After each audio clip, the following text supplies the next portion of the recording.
Hello, I'm going to be teaching you about your new NPO diet. Let me just pull up the full screen.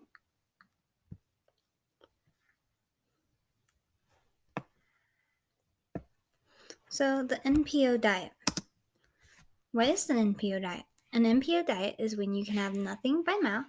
This can be both used as a long term and short term diet, simply depending on reasons you are on the diet, which could be aspiration pneumonia, you could have weak swallowing muscles, you could have gastrointestinal bleeding or blockage, or in a short-term case, you could be going into surgery soon. So foods that you are permitted to have with the NPO diet. In a temporary situation, you can have nothing to eat, but are allowed to have a small sip of water with your medications the day of the surgery. In a long-term situation, nothing can pass your lips ever, and a tube feeding system would be put in place. Tube feedings would give you all the nutrients you need. And just to be clear on what you can have, you can have no fruits, no vegetables, no proteins, no grains, nothing to drink. And you can, with tube feeding, you can have whichever brand is provided by your healthcare system. And the foods that are restricted when you are on the NPO diet: fruits, apples, bananas, oranges, pineapples, tomatoes, dragon fruit, kiwis, pretty much anything. None of it. Vegetables, you can't have green beans, corn, lettuce, cucumbers, peppers, mushrooms. Nope. No, all those are big no's.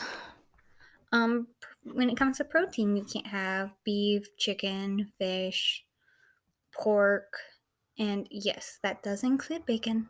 You cannot have bacon. Sad, I know. Shakes, you can't have the protein shakes or powders or the bars. Grains, you can't have bread, you can't have muffins, oatmeal, biscuits, cereal, chips, granola bars. For drinks, you can't have water, juice, milk, coffee, hot chocolate, tea, smoothies, or booze in any form. So, some strategies to help you stay on the NPO diet.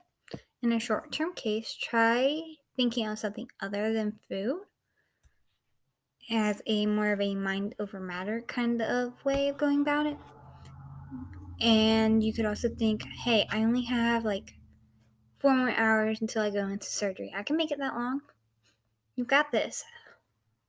In a long term sense, have your relatives and family members maybe like not bring over that whole bucket of fried chicken or any of the food you really like, because it can be very tempting to just say, well, you know what?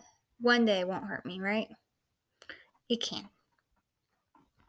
And you can also tell your nurse if you still feel hungry after a tube feeding, just to get that sensation of being hungry done and over with. All right. Do you have any questions?